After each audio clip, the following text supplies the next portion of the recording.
और मेरी बैड मोस गैंग, क्या हाल है तुम्हारे। तो आज हम लोग लपेटने वाले हैं क्लास 12 के इंग्लिश के विस्टास बुक का chapter number 3 the journey to the end of the earth, जिसे लिखा है तिसानी दोषी ने। अब देखो, ये सुनने में भले ही लग रहा है कि मतलब कुछ ऐसा मिस्टीरियस टाइप का होगा कि दुनिया का जहाँ पे एंड होगा, बट एक्चुअली में इस चैप्टर में है ये कि हमें यहाँ पे एंटार्क्टिका के बारे में बताया जाता है। शुरू में ऑथर अपने ट्रैवल के बारे में बताती है कि कैसे वो वहां तक पहुंची। उसके बाद हमें कुछ क्लाइमेट चेंज के बारे में बताती है, ओजोन लेयर के बारे में, जो कि हम बचपन से पढ़ते आ रहे हैं। एंड उसके बाद वो हमें थोड़ा जागरूक करने की कोशिश करती है कि कैसे हमारी वजह से अंटार्कटिका की जो बर्फ है वो पिघलती जा रही है और वहाँ का ब्यूटीफुल नेचर खराब हो रहा है। एंड बस यही सब है।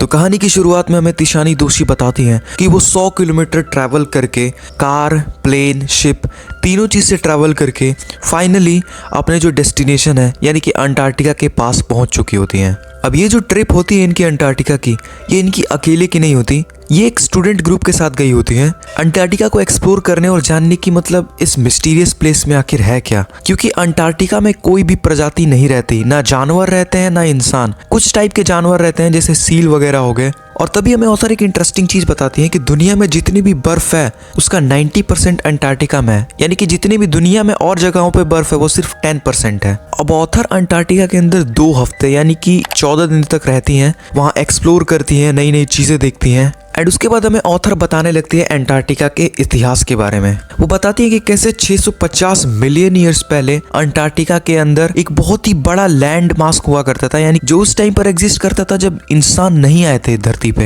एंड उस जो जमीन है, उस जो एरिया है, उसको गोंडवाना बोला जाता है। और जैसे जैसे क्लाइमेट चेंज हुआ, चीजें बदलने लगी, वो जो गोंडवाना है वही अलग अलग हिस्सों में टूट के आज के टाइम पे जो हम कंट्रीज देखते हैं अलग अलग, वो उसी लैंड का एक पार्ट है। उसके बाद हमें ऑथर बताती है कि अगर आपको इन्वायरमेंटल चेंज या फिर कुछ भी क्लाइमेट के बारे में जानना है तो आपको एक बार अंटार्कटिका जरूर जाना चाहिए। क्योंकि जब वहां पे जाके आप देखेंगे कि आइस कैसे मेल्ट हो रही है, कैसे ये हमारे नेचर को कितना हार्म कर रहा है जो हम चीजें कर रहे हैं, और कैसे ये धीरे धीरे हमारे नेचर को बर्बाद करता जा रहा है। उसके बाद हमें ऑथर बताती है कि आप यहाँ पर जब आएंगे तो आप यहाँ पे ढूंढ पाएंगे, यानी कि आपको पता चलेगा कि क्यों यहाँ पे कोई जीव जिंदा नहीं रह पाते। उसके बाद ऑथर जो है वो इस चैप्टर का सबसे इंपॉर्टेंट पॉइंट हमें बताती है। वो बताती है कि कैसे छोटे छोटे चेंजेस जो इन्वायरमेंट में होते हैं वो बाद में चल के बहुत ही बड़ा इंपैक्ट डालते हैं। जैसे कि वो एग्जांपल देते हैं, जैसे ओजोन लेयर कितना पतला हो गया था, खैर अभी तो ठीक है, बट अगर ये ओजोन लेयर और पतला होता गया और पतला होता गया तो जो सन की यूवीआई रेज है जो हमारे लिए हार्मफुल है वो सबको अफेक्ट करेंगी, एक एक जानवर से लेके हर एक इंसान को।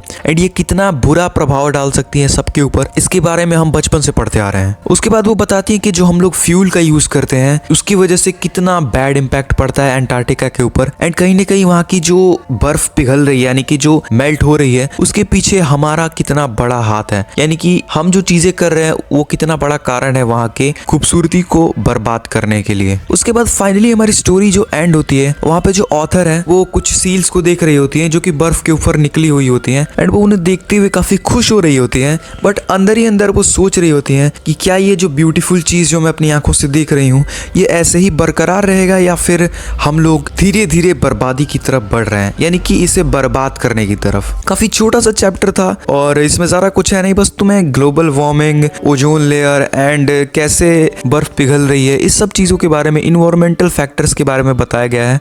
इसके मास्टर नोट्स तुम्हें डिस्क्रिप्शन में मिल जाएंगे। एंड मैं मिलता हूँ तुमसे नेक्स्ट चैप्टर में, तब तक के लिए